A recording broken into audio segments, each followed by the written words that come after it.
Halo guys, assalamualaikum warahmatullahi wabarakatuh. Welcome to my channel Sahabat Aisyah, belajar hidup dari jalan cerita. Seperti biasa, kita buka dan menonton dulu. Jalan-jalan ke Surabaya, jangan lupa beli sawi abu.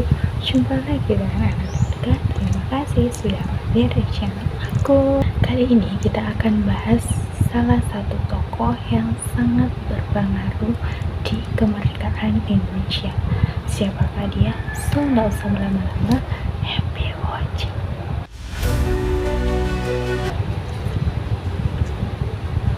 Yaps, Pangeran Diponegoro. Lahir dengan nama kecil Raden Mas Muntahar pada 11 November tahun 1785. Ibunya bernama R.A. Mangkarawati dari Pacitan, sedangkan ayahnya bernama Gusti Raden Mas Suraja yang nantinya diangkat sebagai Sultan Hamengkubuwono III. Namun ketika kecil, Pangeran Diponegoro ini tinggal bersama eyang buyut putrinya, yaitu Gusti Kanjeng Ratu Tegalrejo, yang merupakan janda permaisuri dari Sultan Hamengkubuwono I daripada tinggal di keraton. Pangeran Diponegoro pun tumbuh menjadi anak yang suka membaca, memiliki kepribadian yang bagus, yaitu bahkan sangat tertarik dengan masalah-masalah ilmu keagamaan daripada urusan keraton atau pemerintahan pada saat itu. Tak jarang bahkan beliau ini suka berbaur dengan rakyat-rakyat yang ada di sekitarnya. Sejak kecil ia ini sangat dekat dengan rakyat dan juga para santri di Tegalrejo. Ia juga diajari oleh eyangnya itu untuk menanam padi, menanam jagung, juga ikut serta dalam kegiatan-kegiatan masyarakat desa saat itu.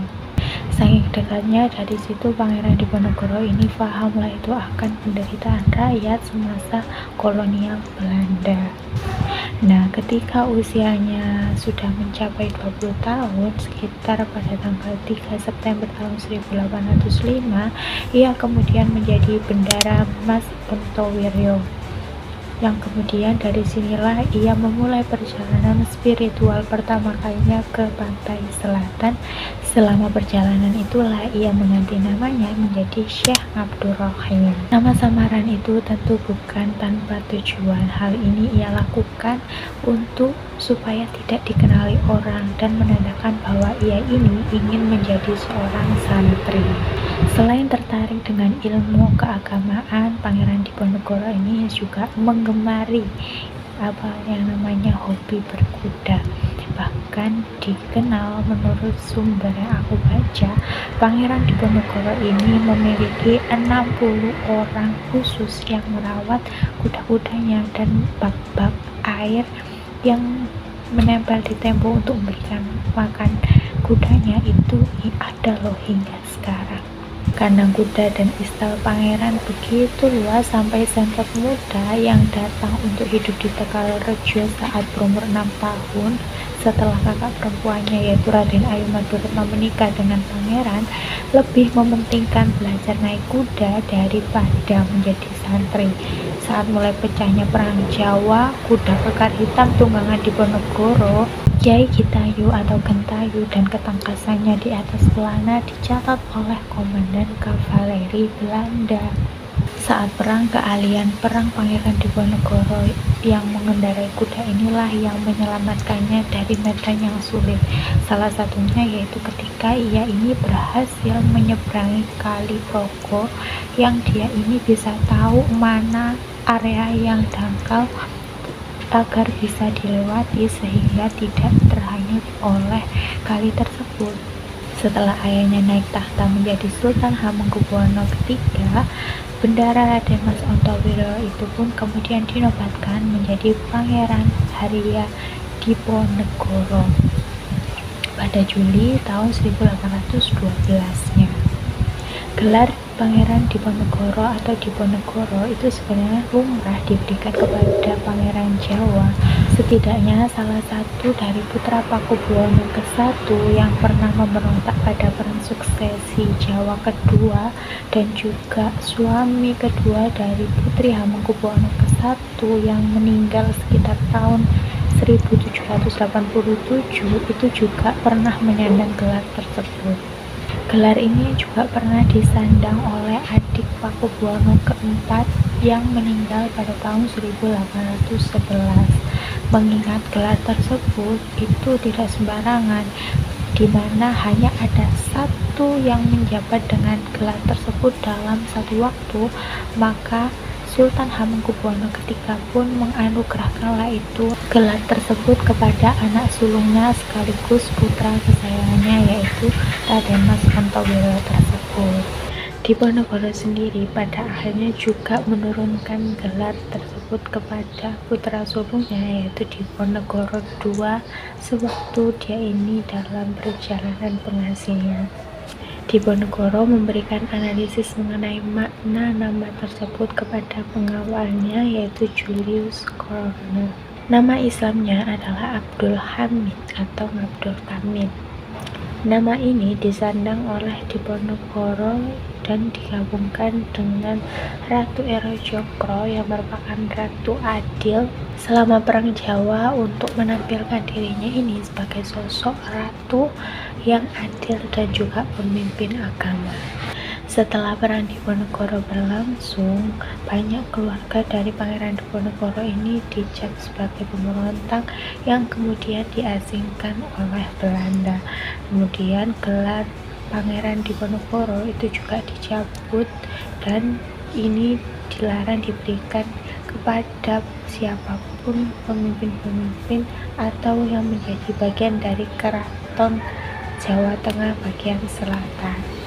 Dalam kehidupan sehari-harinya, Pangeran Diponegoro ini sangat menyukai yang namanya sirih dan juga rokok sigaret yang dilinting dengan tangannya sendiri.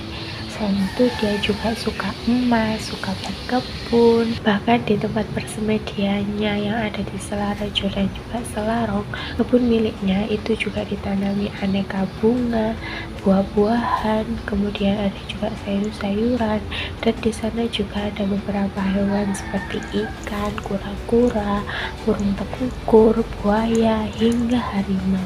Pangeran Diponegoro kemudian menikah ketika dia berusia 27 tahun dengan Raden Ayu Retno Madumbroto yang merupakan putri dari Kiai Gede Dadapan yang juga seorang guru agama, dan dari pernikahan mereka kemudian dianugerahi seorang putra laki-laki, yaitu tadi Diponegoro II. Pada 27 Februari tahun 1807, Pangeran Diponegoro kembali menikah dengan Raden Ajeng Suparmi yang merupakan putri dari Raden Tumenggung Natawijaya III, seorang bupati Panonan Cipang Kesultanan Yogyakarta. Itu pun atas perintah dari ayahnya, yaitu Sultan Hamengkubuwono III. Dari pernikahan tersebut mereka kemudian dianugerahi anak yang bernama Diponingrat. Namun sayangnya pernikahan tersebut harus kandas dan memutuskan untuk berpisah setelah kurang lebih 3 tahunan. Pangeran Diponegoro kemudian menikah untuk yang ketiga kalinya sekitar tahun 1808 dengan R.A. Retnadawati yang merupakan putri dari seorang kiai di wilayah selatan Yogyakarta. Namun sayangnya istri Pangeran Diponegoro yang pertama dan juga ketiga ini itu meninggal saat Pangeran Diponegoro masih di Tegalreja. Pangeran Diponegoro kemudian memutuskan untuk menikah kembali pada tanggal 28 September tahun 1814 dengan Raden Ayu Maduretno yang merupakan putri dari Raden Rangga Prawirodirjo dan juga Ratu Maduretno yang merupakan putri dari Sultan Hamengkubuwono II. Jadi ini masih satu ayah tapi lain ibu dengan Sentot Prawirodirjo. Raden Ayu Maduretno kemudian diangkat menjadi permaisuri dan dinobatkan menjadi Kanjeng Ratu Kedaton I pada tanggal 18 Februari tahun 1928 ketika Pangeran Diponegoro ini diangkat menjadi Sultan Abdul Hamid. Selain itu, Pangeran Diponegoro juga menikah dengan Raden Ayu Retnoningrum, Raden Ayu Retnoningsih, dan juga R.A. Retnokumala.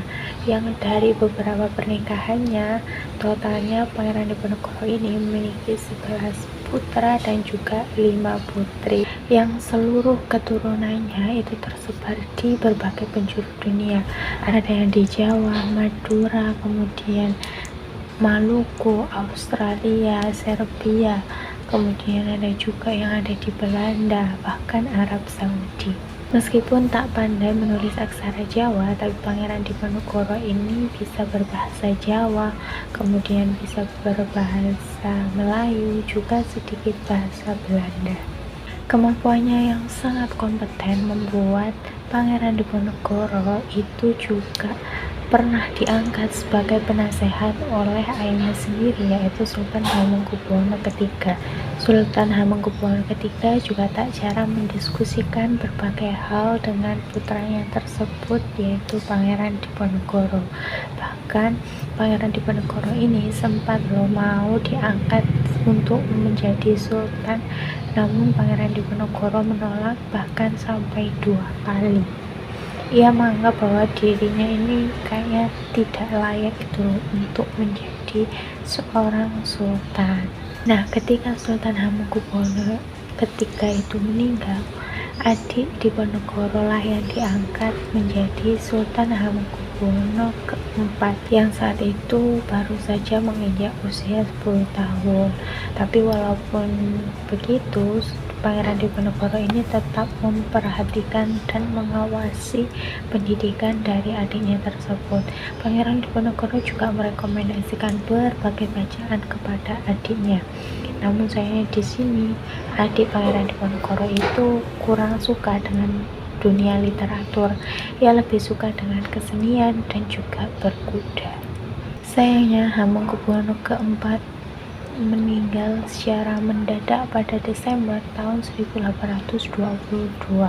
Bunda Hamengkubuwono keempat, yaitu Ratu Ageng dan juga Ratu Kencana, itu akhirnya meminta residen Belanda untuk mengukuhkan putra mahkota yang saat itu baru berusia 2 tahun untuk menjadi Hamengkubuwono kelima, dan meminta Paku Alam I untuk tidak lagi menjadi wali raja.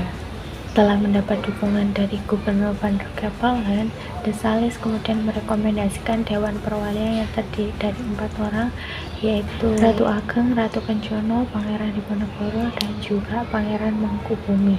Nah, Ratu Ageng dan Ratu Kencono itu ditugaskan untuk merawat sang sultan, sedangkan Pangeran Diponegoro dan juga Pangeran Mangkubumi itu ditunjuk untuk pengelolaan keraton sampai usia sang sultan ini sudah cukup. Tak lama setelah Hamengkubuwono kelima diangkat, terjadi penghapusan sistem sewa tanah oleh orang Eropa. Nah, keraton yang saat itu perannya ini adalah sebagai pemilik tanah, maka harus mengganti rugi kepada penyewa. Nah, saat itu Pangeran Diponegoro dan juga Mangkubumi ini bernegosiasi lah itu mengenai bagaimana skema ganti rugi tersebut. Presiden Nahwis kemudian meminta kompensasi dengan nilai yang sangat tinggi dan kemudian ditolak oleh kedua pangeran tersebut. Namun di situ Ratu Ageng dan juga Danuraja IV itu menyetujui hal tersebut, sehingga hal tersebut berimbaslah itu kepada keuangan dari kerajaan, hingga keraton pun perlu meminjam uang ke Kapitan Cina, dan Pangeran Diponegoro saat itu dipaksa untuk menyetujuinya.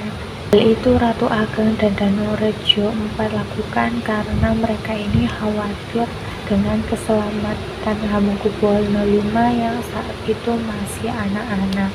Bahkan beberapa keputusan itu diambil tanpa sepengetahuan kedua pangeran tersebut, yaitu Pangeran Diponegoro dan juga Pangeran Mangkubumi.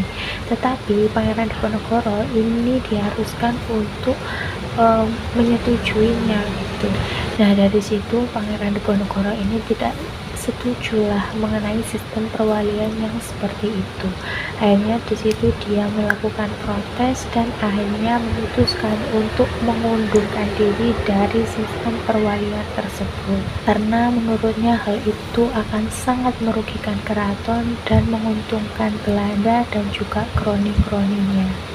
Urusan keraton kemudian diambil alihlah itu oleh Ratu Ageng dan Rujo IV dan juga beberapa pihak yang sekufu dengan mereka.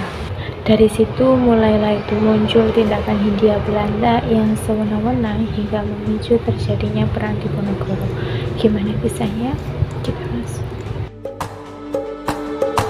Yaps. Perang Diponegoro terjadi dari tahun 1825 sampai 1830 yang diawali karena tindakan Hindia Belanda yang memasang patok di lahan milik Pangeran Diponegoro. Selain itu ditambah lagi Hindia Belanda ini itu memasang pajak yang tinggi untuk rakyat dan mengeksploitasi mereka secara berlebihan. Bahkan juga mereka ini merusak adat istiadat yang sudah berkembang di masyarakat. Hal itu membuat Pangeran Diponegoro ini tidak terima lah itu dan semakin muak dengan tindakan Hindia Belanda dan melakukan perlawanan secara terang-terangan. Beliau juga mendapat saran dari pamannya yaitu GP Hamengkubumi untuk meninggalkan Tegalrejo. Hal itu pun dilakukanlah oleh Pangeran Diponegoro dan kemudian mendirikan markas di Selarong.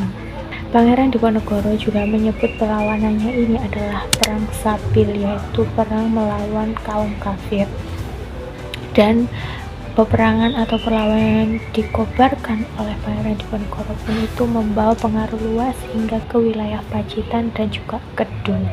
Medan pertempuran Perang Diponegoro meliputi Yogyakarta, Kedung, Begelen, Surakarta, dan beberapa daerah seperti Banyumas, Wonosobo, Banjarnegara, Weleri, Pekalongan, Tegal, Semarang, Demak, Kudus, Purwodadi, Parakan, Magelang, Madiun, Pacitan, Kediri, Bojonegoro, Tuban, hingga Surabaya.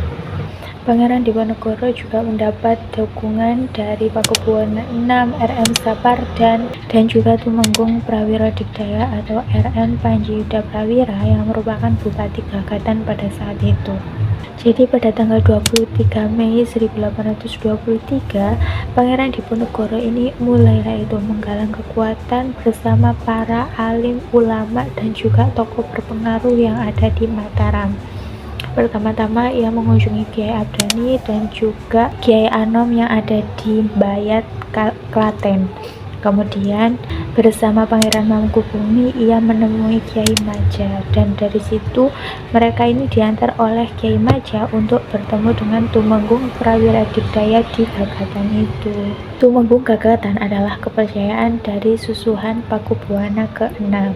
Nah, dari situ susuhan Pakubuwana ke-4 yang merupakan pemimpin dari Surakarta pada tahun 1824 atas saran dari Kiai Maja dan juga Tumenggung Prawira Digdaya, Pangeran Diponegoro pun kemudian menemuilah itu susuhan Pakubuwana ke-6. Nah, dari situ ternyata Raja Surakarta itu sangat mendukung gerakan yang dipimpin Pangeran Diponegoro tersebut. Bukan hanya bantuan dana perang saja, tetapi ia juga membantu dengan mengerahkan pasukan-pasukan dan juga senopati-senopati yang terpilih. Sedangkan Sunan Pakubuwana VI juga menyediakan logistik dan persenjataan dengan cara menyamar. Pertemuan-pertemuan rahasia pun terus mereka lakukan untuk membahas strategi yang digunakan dalam melawan Belanda. Namun sayangnya dalam perang tersebut Pangeran Diponegoro berhasil ditangkap dan juga diasingkan. Nah, usai penangkapan Pangeran Diponegoro, Belanda juga menangkap Mas Pajangswara yang merupakan penulis di keraton. Belanda menginginkan agar Mas Pajangswara ini membongkar keterlibatan Pakubuwana VI dengan Pangeran Diponegoro. Namun sayang di situ Mas Pajangswara ini tidak mengaku sama sekali. Tapi hal ini dimanfaatkan oleh Belanda untuk memfitnah Mas Pajang Suara bahwa Mas Pajang Suara telah membongkar rahasia tersebut, yang juga dijadikan alasan untuk membuang Pakubuwono VI ke Ambon pada tanggal 8 Juni tahun 1830 dan akhirnya wafat pada tanggal 2 Juni tahun 1849.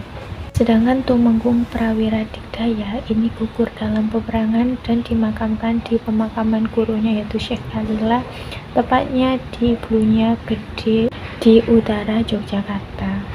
Kyai Maja juga turut andil dalam peperangan di Ponorogo, di mana ia juga mengerahkan pengikutnya dari berbagai lapisan masyarakat turut serta dalam perang di Ponorogo tersebut. Karena di sini Kyai Maja juga merupakan ulama yang sangat berpengaruh, karena sebagai ulama penegak agama Islam di tanah Jawa, ia bercita-cita bahwa suatu saat nanti tanah Jawa akan dipimpin oleh seorang pemimpin yang mendasarkan hukumnya pada syariat Islam. Pada tanggal 12 November tahun 1828, pasukan Kyai Maja dan pengikutnya ini berhasil dihadang oleh pasukan Belanda, tepatnya di wilayah Mlaki, Sleman, dekat Sungai Bedog, yang akhirnya kemudian mereka ini dikirim ke Salatiga. Namun di situ Kyai Maja bernegosiasilah dengan Belanda agar melepaskan para pengikutnya dan boleh memutuskan putusan apapun kepada dirinya. Akhirnya di situ Belanda pun menerimalah permintaan tersebut dan menyisahkan Kyai Maja dan orang-orang terdekatnya saja serta orang-orang yang berpengaruh, sedangkan para pengikutnya yang lain itu dibebaskan. Tanggal 17 November 1828, Kyai Maja dan juga orang-orang terdekatnya tersebut dibawalah itu ke Batavia, dan disitulah diputuskan bahwa mereka akan diasingkan ke Minahasa, Sulawesi Utara. Di tanah pembuangan itulah Kyai Maja terus menghabiskan waktunya untuk berdakwah sampai beliau wafat pada tanggal 20 Desember tahun 1849 ketika usianya sudah menginjak 57 tahun. Perang pun kemudian berakhir 2 tahun setelah tidak adanya pasukan Kyai Maja dari pasukan Diponegoro. Pendukung lainnya ada dari Sentot Ali Basya, yang dia ini merupakan ipar dari Sultan Hamengkubuwono keempat. Namun sayangnya Sentot Ali Basya juga gugur saat pemerintah Hindia Belanda pada masa Dendels. Nah, sebelum meninggal, bagaimana Sentot ini bisa bergabung dalam perang Diponegoro? Nah, ternyata sekitar pada bulan Agustus 1828, salah satu panglima dari pasukan Pangeran Diponegoro yang bernama Gusti Basa itu gugur dalam peperangan, dan sebelum ia meninggal, ia ini menunjuk Sentot Ali Basya tersebut untuk menggantikan dirinya. Akhirnya di situ Pangeran Diponegoro pun mengangkatnya lah itu sebagai Senopati. Nah, dari situ mulailah peran Sentot Ali Basya pun dalam peperangan Pangeran Diponegoro berlangsung. Sentot berhasil memukul mundur pasukan tentara Solewich di Rogo Timur pada 5 September tahun 1828. Kemudian beberapa minggunya ia ini juga berhasil memenangkan peperangan di Begelen dan juga Banyumasnya. Strategi yang digunakan oleh Sentot adalah dengan melakukan penggerbekan dan menggempur sekeras-kerasnya oleh pasukan penuh, dan ia juga pandai dalam taktik bergerilyanya. Dia juga pandai dalam strategi taktik bergerilyanya. Nah, selain itu, Sentot juga berhasil memenangkan peperangan yang ada di Kroya serta berhasil merampas 400 pucuk senjata meriam beserta misiunya, serta menawan ratusan serdadu Hindia Belanda. Untuk menangkap Sentot, Jenderal de Kock ini membujuk Bupati Madiun yaitu Prawiro Diningrat untuk membujuk adiknya yaitu Sentot tadi untuk datang ke Yogyakarta. Jadi atas perintah dari kakaknya tersebut, akhirnya Sentot pun setuju untuk ke Yogyakarta, dan di disambutlah itu yang meriah seperti layaknya seorang jenderal oleh Hindia Belanda, sampai akhirnya dia ini disergap dan juga ditangkap oleh pihak Hindia Belanda sekitar pada 24 Oktober tahun 1829. Di situ Santo pun menyerah dalam perang Diponegoro yang akhirnya dia ini dikirim ke Salatiga, Batavia, yang kemudian oleh Hindia Belanda dia dikirim itu ke Sumatera Barat untuk membantu penumpasan ulama dalam perang Patri yang ada di sana. Jadi aja nih bahwa perang Diponegoro ini waktunya hampir bersamaan dengan perang Patri yang ada di Sumatera. Namun ini sebenarnya hanya strategi Sentot agar dia ini bisa menyusup dan mendapatkan persenjataan Hindia Belanda untuk membantu perang Patri yang ada di Sumatera. Hal tersebut tidak lama diketahui itu oleh pihak Hindia Belanda. Ia pun kemudian dikirim kembali ke Batavia pada Maret 1833, dan di sini ia dikirim lagi itu ke Bengkulu, dan disinilah dia kemudian diasingkan sampai usianya 47 tahun dan akhirnya wafat tepatnya pada 17 April tahun 1855. Selain itu, ada juga Kerta Pengalasa yang dipercaya oleh Pangeran Diponegoro untuk memperkuat sistem pertahanan pusat negara di Pleret. Selain para panglima perang, Pangeran Diponegoro juga ditemani oleh para pengiringnya yang disebut dengan Punokawan, yaitu ada Jaya Suroto, Banteng Wareng, Kasimun, Sahiman, dan juga Tepla. Pasukan Pangeran Diponegoro kemudian dibagi menjadi beberapa batalion dengan nama yang berbeda. Ada Turkia, Arkia, dan lain sebagainya. Nah, nantinya setiap batalion ini memiliki persediaan senjata api dan juga peluru-peluru yang sengaja dibuat di hutan.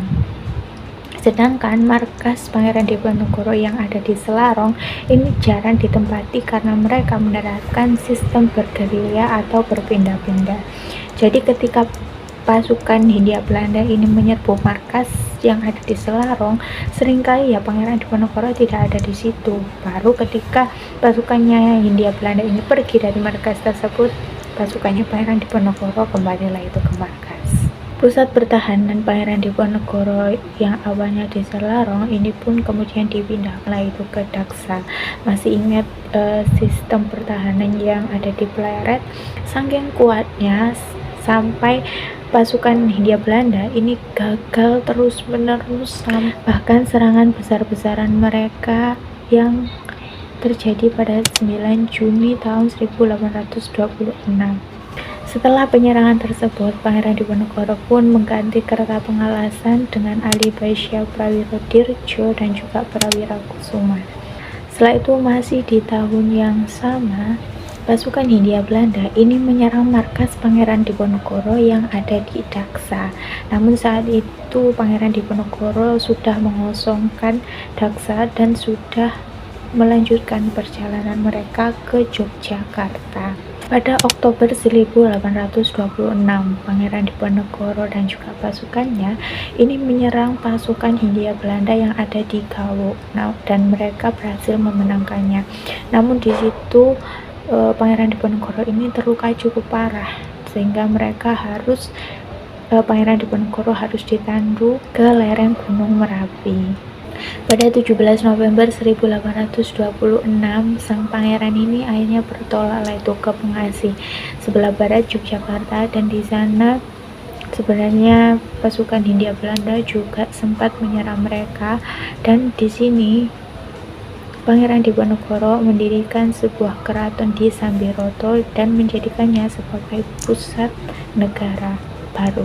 Ketika pasukan Belanda menyerang pasukan Pangeran Diponegoro yang ada di Sambirata itu, Pangeran Diponegoro ini berhasil meloloskan diri. Namun di situ perang sempat berhenti karena terjadi gencatan senjata pada tanggal 10 Oktober tahun 1827. Namun dari perundingan itu sebenarnya tidak menghasilkan kesepakatan apapun. Berkat dukungan dan juga simpatik dari rakyat, pasukan Diponegoro ini berhasil dengan mudah memindah-mindahkan markasnya dan juga mendapatkan pasokan logistik. Terkenal dengan caranya yang lincah, cepat, cerdas. Ini membuat Pihak Hindia Belanda semakin itu keteteran dan mereka mengerahkan jenderal-jenderal dan juga mayor serta kolonel mereka seperti Jenderal de Kock, Jenderal Holtzman, Jenderal Van Gien, bahkan Jenderal Wissel. Bagi Hindia Belanda, peran Diponegoro adalah peran terbuka yang mengerahkan berbagai jenis pasukan, mulai dari infanteri, kavaleri, bahkan artileri. Bahkan pada puncak-puncaknya peperangan, yaitu sekitar tahun 1827, mereka mengerahkan 23.000 pasukan serdadu dalam perang Diponegoro tersebut.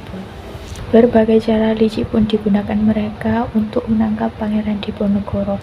Bahkan mereka juga mengadakan sayembara, siapa yang bisa menangkap Pangeran Diponegoro akan peroleh hadiah seperti uang, kemudian tanah, hingga penghormatan.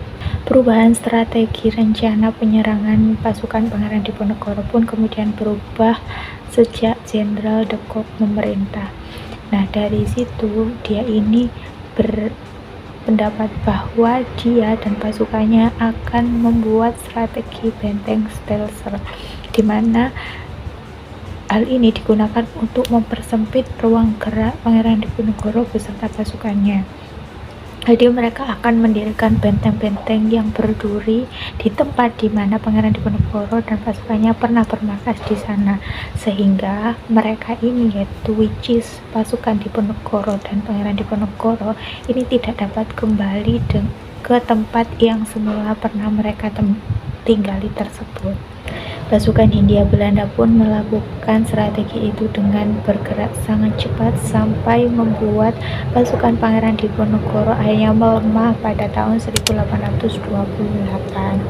Pada 16 Februari tahun 1830, Pangeran Diponegoro akhirnya setuju untuk menemui utusan Jenderal de Kock, yaitu Jean-Baptiste Clarence, dan mengutus Kiai Pekih dan Haji Badarudin agar Clarence ini menemuinya di Remo Kemal Begelen, tepatnya di hulu sungai Jingjing Guling. Namun pertemuan pada 20 Februari 1830 itu tidak menghasilkan kesepakatan apapun. Akhirnya Pangeran Diponegoro segera itu menemui Jenderal de Kock yang ada di Batavia. Namun saat itu utusannya Jenderal de Kock, which is Clarence itu tadi, menyarankan agar Pangeran Diponegoro ini menunggunya di Menoreh saja. Pangeran pun kemudian tiba pada 21 Februari tahun 1830-nya. Nah, karena pada saat itu bertepatan dengan bulan Ramadan, Pangeran Diponegoro ini menegaskan kepada de Kock bahwa selama bulan Ramadan tidak ada pembahasan yang serius, melainkan hanya ramah tamah biasa saja. De Kock pun menyetujui hal tersebut sampai bulan Ramadan itu berakhir. Nah, ketika tinggal di Magelang, pasukannya Pangeran Diponegoro ini diberi serban dan juga jubah khusus yang menandakan mereka ini pasukan Diponegoro oleh Clarence.